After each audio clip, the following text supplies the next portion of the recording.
മറുനാടൻ മലയാളിയുടെ ഉടമസ്ഥനും പത്രാധിപനുമായ ഷാജൻ സ്കറിയയെ കഴിഞ്ഞ ദിവസം തൊടുപുഴയ്ക്കടുത്ത് വച്ച് മാർക്സിസ്റ്റുകാരെന്ന് കരുതപ്പെടുന്ന ചില സ്വാതന്ത്ര്യ സമര സേനാനികൾ മർദ്ദിച്ച വിവരം നിങ്ങൾ ഇതിനകം അറിഞ്ഞു കാണും എന്ന് ഞാൻ വിചാരിക്കുന്നു. നമ്മുടെ മുഖ്യധാര മാധ്യമങ്ങളൊന്നും അതിന് വലിയ പ്രാധാന്യം കൊടുത്തില്ല. കഷ്ടിച്ച് ഏഷ്യാനെറ്റ് ന്യൂസിൽ മാത്രമാണ് ഷാജൻ സ്കറിയയെ മർദ്ദിച്ചു എന്ന രീതിയിൽ വിശദമായ വാർത്ത വന്നത്. പിന്നീട് മൗദൂദി ചാനലും അവർണ്ണനീയമായ ആനന്ദത്തോടുകൂടി ആ വാർത്ത അവരുടെ പ്രേക്ഷകരെ അറിയിച്ചു. മറ്റ് ചാനലുകളൊന്നും വലിയ പ്രാധാന്യം കൊടുത്തില്ല. വർത്തമാന പത്രങ്ങൾ ഏറെക്കുറെ പൂർണ്ണമായിട്ടും ആ വാർത്ത തമസ്കരിച്ചു.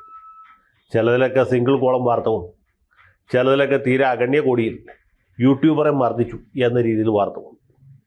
അതൊന്നും മിക്കവരും കണ്ടുകാണില്ല എന്ന് ഞാൻ വിചാരിക്കും. പക്ഷേ ആ വാർത്ത അറിയാത്തവരായിട്ട് ആരും തന്നെ ഈ ഭൂമി മലയാളത്തിൽ ഉണ്ട് എന്ന് ഞാൻ വിചാരിക്കുന്നില്ല. കാരണം ഇദ്ദേഹത്തിൻ്റെ ഈ മറുനാടൻ മലയാളി എന്ന ഓൺലൈൻ പോർട്ടലിലും യൂട്യൂബ് ചാനലിലും ഭയങ്കര സർക്കുലേഷനാണ്.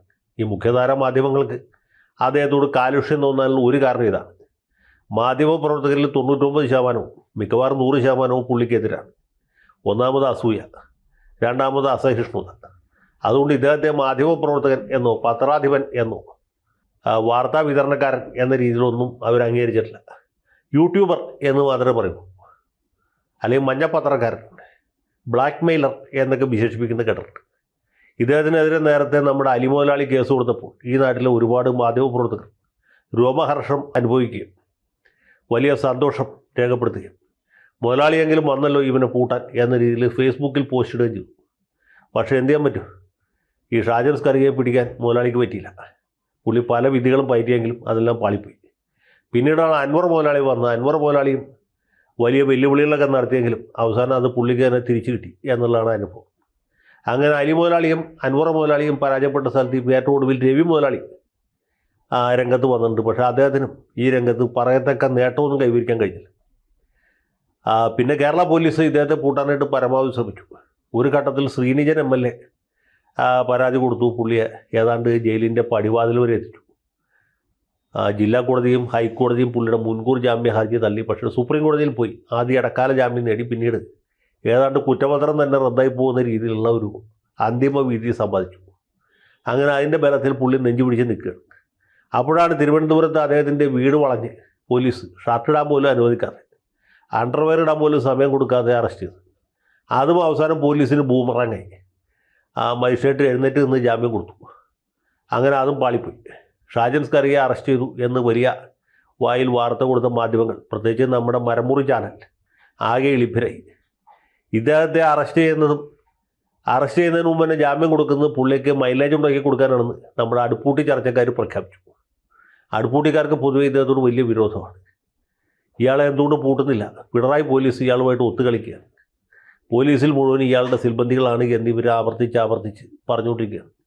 അങ്ങനെ ഇവരൊക്കെ ഇദ്ദേഹത്തെ പൂട്ടാൻ പറ്റാത്തതിൽ വിഷമിച്ച് ഖിന്നരായിരിക്കുന്ന സമയത്താണ് ഈ CPM സഹയാത്രികരായ അല്ലെങ്കിൽ പാർട്ടിയുടെ അനുഭാവികളായ ഏതാനും സഖാക്കൾ ആ ഉത്തരവാദിത്തം ഏറ്റെടുത്ത് പുള്ളിയെ സാമാന്യമായിട്ട് കയ്യേറ്റം ചെയ്തു എന്ന് വെച്ച് അതിഭയങ്കര മർദ്ദനമൊന്നും ഉണ്ടായിട്ടില്ല എന്നാണ് ഞാൻ മനസ്സിലാക്കുന്നത്.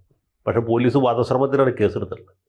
അപ്പോൾ ഈ ഷാജൻ സ്കറിയയ്ക്ക് പോലീസിൽ ഒരുപാട് ആരാധകരുണ്ട് എന്ന് നമ്മുടെ മൗദൂദി ചാനലേർ പറയുന്നത് ശരിയായിരിക്കുമെന്നാണ് എനിക്ക് തോന്നുന്നത്. ഏറ്റവും കുറഞ്ഞത് തൊടുപുഴ പോലീസിലെങ്കിലും ഉണ്ട്.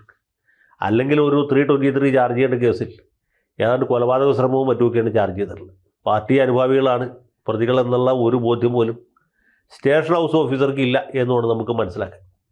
ഏതായാലും ഷാജൻ സ്കറിയയുടെ വാഹനം തടഞ്ഞു നിർത്തി അദ്ദേഹത്തെ വാഹനത്തിൽ നിന്ന് ഇറക്കാതെ തന്നെ അദ്ദേഹം വാഹനത്തിലും ഇവർ പുറത്ത് നിന്നുകൊണ്ട് ആക്രമണം നടത്തി. അതിൻ്റെ ദൃശ്യങ്ങൾ അവർ തന്നെ ചിത്രീകരിച്ച് യൂട്യൂബിൽ ഇട്ടിട്ടുണ്ട്. ഷാജൻ സ്കറിയയെ പഞ്ഞിക്കിടുന്നു എന്ന് പറഞ്ഞ് ഈ നാട്ടിലെ സകല ജിഹാദികളും സകല അന്തം കമ്പികളും അത് പ്രചരിപ്പിച്ചുകൊണ്ടിരിക്കുകയാണ്. നിങ്ങൾ കണ്ടു കാണും എന്ന് ഞാൻ വിചാരിക്കും. അപ്പോൾ ഇതുണ്ടാക്കിയ പ്രതികരണങ്ങളെ കുറിച്ചിട്ടാണ് ഈ വീഡിയോ, അല്ലാണ്ട് മർദ്ദിച്ചതിനെ കുറിച്ചിട്ടല്ല. മർദ്ദിച്ച ഇപ്പോൾ ഞാൻ വീഡിയോ ചെയ്താലും വീഡിയോ ചെയ്തില്ലെങ്കിലും മർദ്ദനം കഴിഞ്ഞു. ഇവിടുത്തെ പ്രശ്നം എന്താ വെച്ചാൽ ഈ മർദ്ദനം നമ്മുടെ പൊതുസമൂഹത്തിൽ സമ്മിശ്ര വികാരങ്ങളാണ് ഉണ്ടാക്കിയിട്ടുള്ളത്. അതിൽ അത്ഭുതമൊന്നുമില്ല. അമ്മയെ തല്ലിയാൽ 2 വർഷം എന്നുള്ളതാണ് നമ്മുടെ നാട്ടിലെ ഒരു സാധാരണ രീതി. അതിപ്പോൾ ഷാജൻ സ്കറിയ ആയാലും വ്യത്യാസമില്ല. ഷാജൻ സ്കറിയയെ മർദ്ദിച്ചതിനെ തുടർന്ന് അദ്ദേഹത്തിൻ്റെ ആരാധകർ എല്ലാവരും ഖിന്നരാണ്, വിഷാദമഗ്നരാണ്. ഷാജന് വലിയ മർദ്ദനമൊന്നും അനുഭവിക്കേണ്ടതല്ലെങ്കിലും അദ്ദേഹത്തിന് അനുകൂലമായി വലിയൊരു സഹതാപ തരംഗം നേരത്തേനും ഉണ്ട്. അലി മുതലാളി കേസ് കൊടുത്തപ്പോഴും ഉണ്ട്, അൻവർ മുതലാളി നേരിട്ട് വന്നപ്പോഴും ഉണ്ട്. വീട് വളഞ്ഞപ്പോഴും ഉണ്ട്. ഇപ്പോൾ അത് പരമകാഷ്ഠയിലെത്തിയിരിക്കുകയാണ്. ഷാജൻ സ്കറിയെ മർദ്ദിച്ചത് ഭീരുക്കളാണ്. അദ്ദേഹത്തിൻ്റെ ധീരമായ പത്രപ്രവർത്തന വൈഭവത്തിൽ അസൂയാലുക്കളായ ആളുകളാണ്.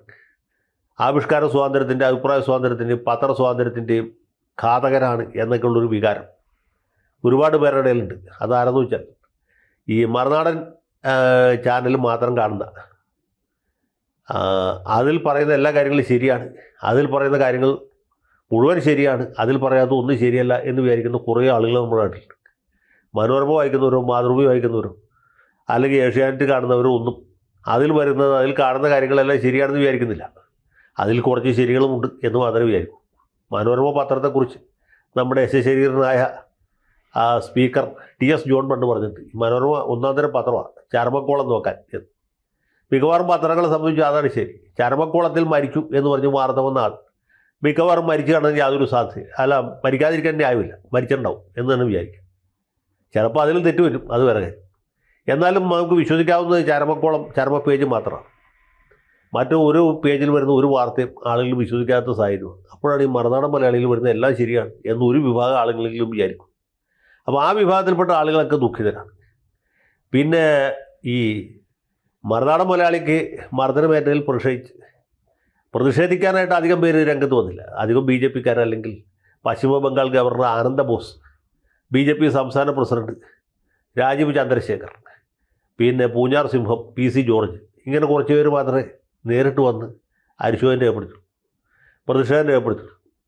പിന്നെ സ്ഥലം MP ഡീൻ കുര്യാക്കോസ്, നമ്മുടെ MLA മാത്യു കുഴൽനാടന് ഫോണിൽ വിളിച്ച് സുഖവിവരം അന്വേഷിച്ചു. രമേശ് ചെന്നിത്തലയും VD സതീശനും ഫോണിൽ വിളിച്ചു എന്നാണ് ഞാൻ മനസ്സിലാക്കുന്നത്. എൽദോസ് കുന്നപ്പള്ളി, അതുപോലെ തന്നെ ഫ്രാൻസിസ് ജോർജ്, ഇവർ രണ്ടുപേരും ആശുപത്രിയിൽ നേരിട്ട് ചെന്ന് രോഗവിവരം ആരാഞ്ഞു. വേറെ ആരും അതിനെക്കുറിച്ച് പ്രതികരിച്ചായിട്ട് അറിയില്ല. CPM-കാരെല്ലാവരും മഹാമൗനത്തിലാണ്. അവരിങ്ങനെ സംഭവമേ അറിഞ്ഞിട്ടില്ല. പാർട്ടി തീരുമാനം അനുസരിച്ചല്ല മർദ്ദിച്ചത്, പാർട്ടിക്ക് ഇതിൽ യാതൊരു പങ്കുമില്ല എന്നുള്ളതാണ് പാർട്ടിയുടെ നിലപാട്.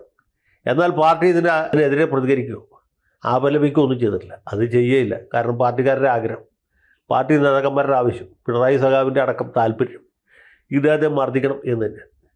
അപ്പോൾ അതുകൊണ്ട് അവർ ഉള്ളാലിൽ സന്തോഷം അനുഭവിക്കുന്നുണ്ട്. ജിഹാദികളുടെ കാര്യം അത് തന്നെയാണ്. പുള്ളിയെ പണ്ടേ തല്ലണ്ടായിരുന്നു എന്ന അഭിപ്രായക്കാരാണ് ഇവർ. അവർക്കോ ചെയ്യാൻ പറ്റിയില്ല. ഏതായാലും CPM-കാരെങ്കിലും ചെയ്തല്ലോ എന്ന ഒരു ചാരിതാർത്ഥ്യത്തിലും നിർവൃതിയിലുമാണ് അവരിയ്ക്കുന്നത്. പിന്നെ ഒരു വിഭാഗം കൂടി ഉണ്ട്. അതായത് ഷാജൻ സ്കറിയെ മർദ്ദിച്ചത് ശരിയായില്ല. അതായത് ഇങ്ങനെയല്ല മർദ്ദിക്കേണ്ടത്, നന്നായിട്ട് മർദ്ദിക്കേണ്ടായിരുന്നു. മർദ്ദിച്ച രീതി ശരിയായില്ല. തല്ലിയ സ്ഥിതിക്ക് നന്നായിട്ട് തല്ലണ്ടായിരുന്നു. കുറഞ്ഞ് എല്ലെങ്കിലും ഓടിക്കേണ്ടായിരുന്നു, അല്ലെങ്കിൽ പല്ലെങ്കിലും അടിച്ച് കൊഴിക്കേണ്ടായിരുന്നു, അല്ലെങ്കിൽ ചോരെങ്കിലും വരേണ്ടതായിരുന്നു. ഇതൊന്നും സംഭവിച്ചില്ല. വെറും കയ്യേറ്റം കൊണ്ട് യാതൊരു കാര്യവുമില്ല. ചീത്തപ്പേരാകുകയും ചെയ്തു. എന്നാൽ ഇയാൾക്ക് എന്താണ് പറയത്തക്ക വേദന, ശാരീരികമായ വേദന പോലും അനുഭവിക്കേണ്ടി വന്നില്ല എന്നുള്ളതിൽ ദുഃഖം അനുഭവിക്കുന്ന ഒരു വലിയ വിഭാഗം ആളുകൾ കൂടി നമ്മുടെ നാട്ടിലുണ്ട്. അതിൽ ജിഹാദികളുമുണ്ട്, കമ്മികളുമുണ്ട്, മറ്റു വിഭാഗത്തിൽപ്പെട്ട ആളുകളുമുണ്ട്. ഏതായാലും ഇനിയിപ്പോൾ ഷാജൻ സ്കറിയ ആശുപത്രിയിൽ നിന്ന് തിരിച്ചു വന്നതിന് ശേഷം നടത്തുന്ന മാധ്യമപ്രവർത്തനം ഏത് രീതിയിലായിരിക്കും എന്നറിയാൻ നമുക്ക് താല്പര്യമുണ്ട്. അദ്ദേഹം തല്ലുകൊണ്ടല്ല അങ്ങനെ പേടിച്ച് മാളത്തിൽ ഒളിക്കുന്ന ആളാണെന്ന് എനിക്ക് തോന്നുന്നില്ല. ഇപ്പം തന്നെ രാഹുൽ മാങ്കൂട്ടത്തെ അടക്കം ന്യായീകരിക്കുന്ന നിലയിലേക്ക് പുള്ളി എത്തിയിട്ടുണ്ട്. അപ്പോൾ ഇനിയിപ്പോൾ UDF സർക്കാരിൻ്റെ അധികാരത്തിൽ എത്തിയിട്ട് പുള്ളി വിശ്രമിക്കുള്ളൂ എന്ന നിലയിലേക്ക് പോകുമോ, അതോ ഇടതുപക്ഷവുമായിട്ട് സമരസപ്പെടുമോ, അതോ BJP-ക്ക് വേണ്ടിയിട്ട് തുറന്ന യുദ്ധത്തിലേക്ക് കടക്കുമോ എന്ന് പറയാറായിട്ടില്ല. ഏതായാലും ഇന്നേ ദിവസത്തെ സ്ഥിതി ഇതാണ്. ഇനി വരും ദിവസങ്ങളിൽ എന്ത് സംഭവിക്കും, അദ്ദേഹത്തെ എന്ന് ഡിസ്ചാർജ് ചെയ്യും എന്ന് പുള്ളി യൂട്യൂബിൽ വീണ്ടും സജീവമായിട്ട് വരും എന്ന് നമുക്ക് കാത്തിരുന്ന് കാണാം. പുള്ളിയുടെ നിലപാടിൽ എന്ത് മാറ്റം ഉണ്ടാകും, എന്തെങ്കിലും മാറ്റം ഉണ്ടാകും എന്ന കാര്യവും കാത്തിരുന്ന് കാണേണ്ടതായിട്ടിരിക്കും.